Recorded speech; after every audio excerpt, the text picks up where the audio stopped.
baxaya waxba ma yeeli kartid adiga iyo jaadkaagu toona waxba yeeli karaan ciidamada qaranka ee kala duwan waan salaamaya waxaan leeyahay aad iyo aad baa u mahadsantihiin waa isku duubnidiina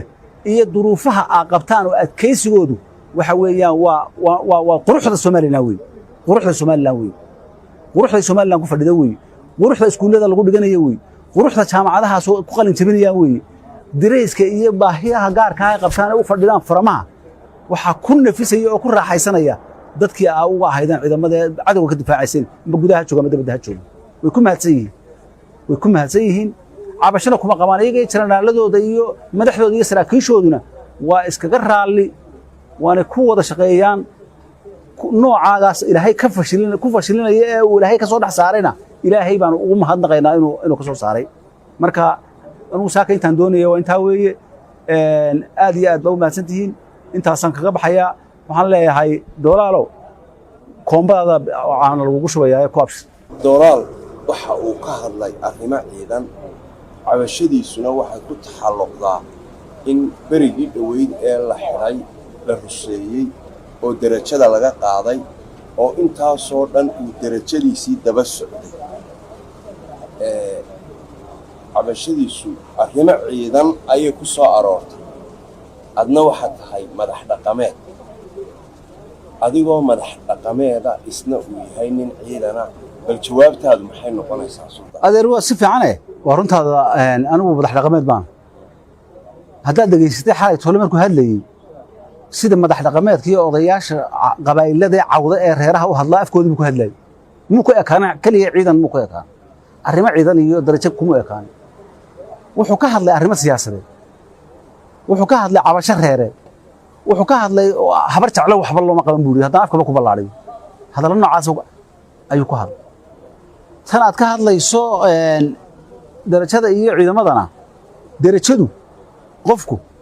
hadduu dembi galo darajadu kasta ha lahaade oo maxkamad ku dhacdo halkaasay darajadiisii iyo xasaanadiisii iyo xilku hayaba ku baaba'aya darajadu doona ha lahaado doolaal maxkamad baa ku dhacday 2 sanadood maxkamadda baa ku dhacday automatically markaasaa darajadiisii iyo xasaanadiisii iyo wixiisba hawada ka baxay oo ka waay waana nidaamka aynu dhigannay ee dalkeena ka jira qof kasta oo dib ugu noqo oo kamid ah ciidamada Soomaaliland oo maxkamad ku dhacdayna sidaas uu darajadiisii ku waay oo xuquuqdiisii ku waay oo waa nooc min dastuurka aynu dhiganay ayaana saa tilmaamay sharcigeen hadii taa la waafajiyo xeerkii la waafajiyay wuxuu kaga duwan yahay ma jiro daada ragii nooca wadada maray waxa kaloo uu sheegay in uu madaxweynaha uu yiri dalka ka baxbaad ugu jiray ka bixi maaye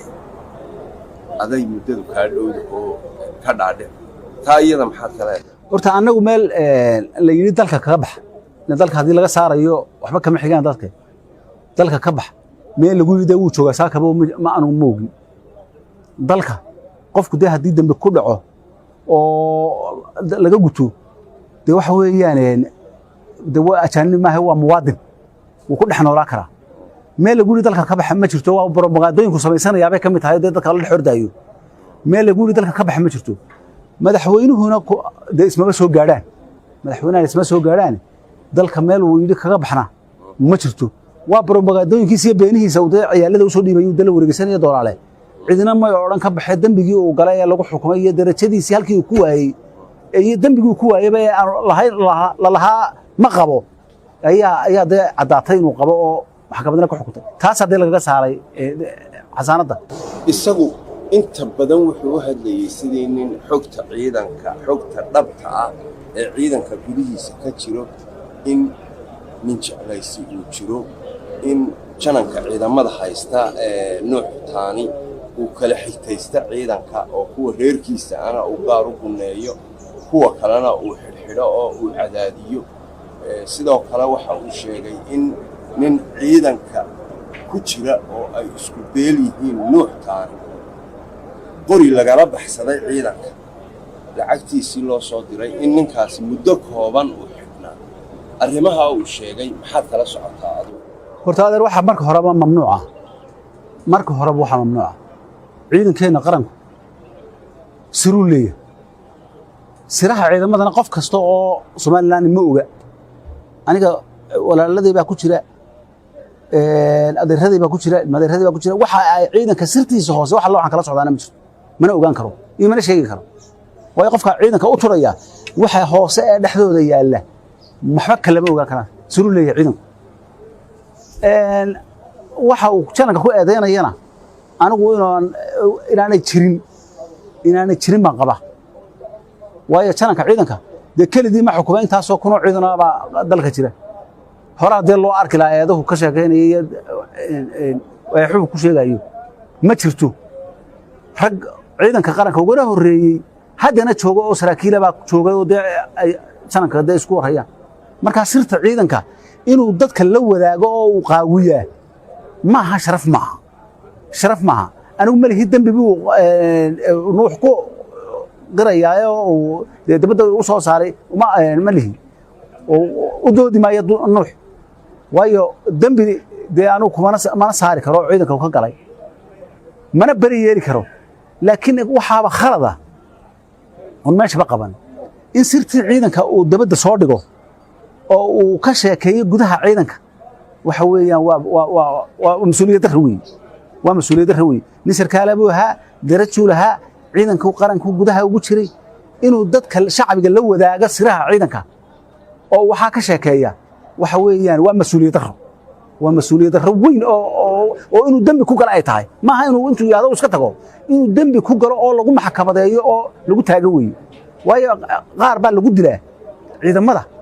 sirahooda kuwa ay fashiliya toogasho qaar baa barka loo geeyay xara kaliya ma waa lagu toogtaa inuu intuu sirta ciidanka suuqa waro oo iska socdo wallahi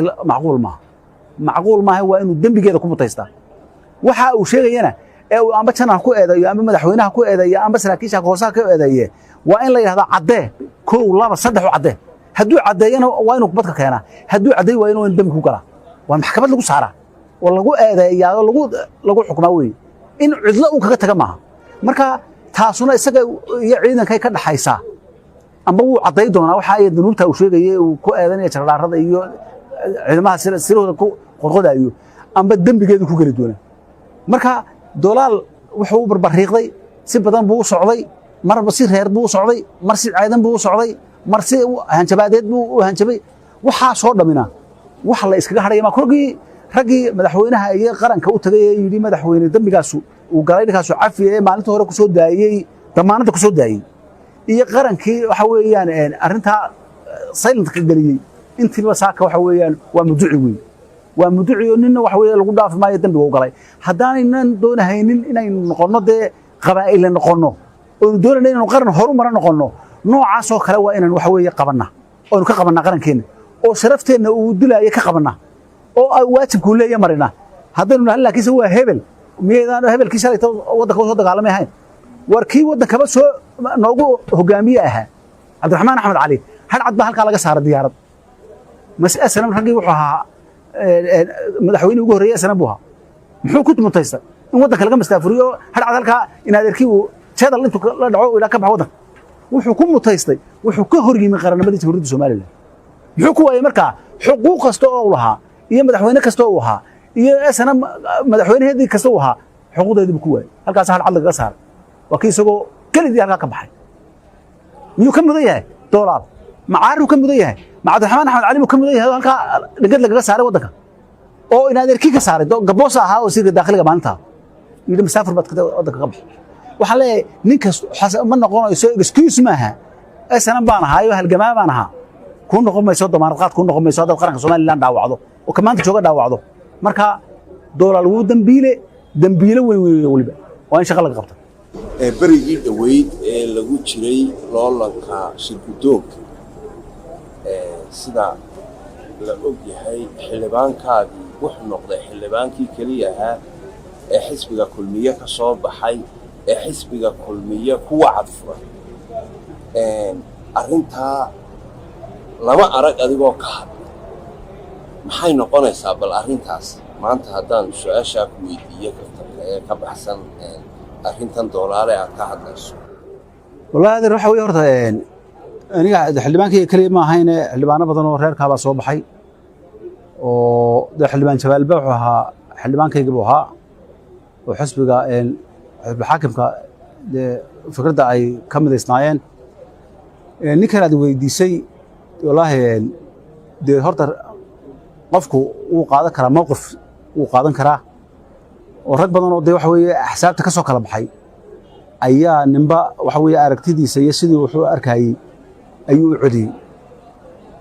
oo qaar cod ka soo baxay baa kulmiye joogay qaar kulmiye ka soo baxay baa cod tagay aragtida sidaas dee lagu kala bedelaa ayaa jirtay oo baarlamaanka dee xubnahooda baarlamaanku uu ninba aragti ku qancayay ninka aad weydiisay wuxuu ka mid ahaa xildhibaanadii xisbiga kulmiye ka soo baxay aan qaadanin aragtidii la kala qaadanayay xilliyadii la kala guurayay aragtidaa lagu kala qancayay aan isagu ku qancin maaragtay dee qoladii u codeeyey